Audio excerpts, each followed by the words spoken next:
जयपुर पौरपालिका पक्षरु पर्व 2024 उद्घाटन उत्सव अनुष्ठित हो जाइछि। जयपुर स्थानीय भगवती मंदिर प्रांगणर पूजा सारी मशाल बाहरी पारंपरिक कला संस्कृति और आदिवासी नृत्य कोरापुटिया ढेमसा एवं चर्चित काटाप्पा वेशभूषार सज्जित हो नृत्य गीत सह एक नृत्य शोभा यात्रा जयपुर सहर परिक्रमा करी मुख्य ट्राफिक छक दे दशहरा पड़ियाठारे पहुंची। এই উৎসবরে মুখ্য অতিথি ভাবে জয়পুর বিধায়ক শ্রী তারাপ্রসাদ বাহিনীপতি যোগ দিয়েছিলেন।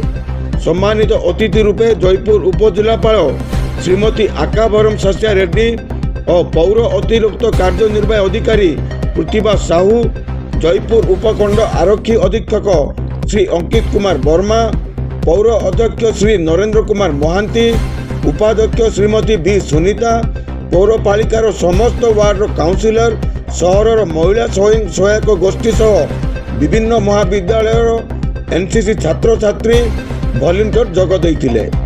एही पर्व 23 तारिख शनिवार दिन ठारू आरंभ होई 25 तारिख रे उद्यापन करा जिवो।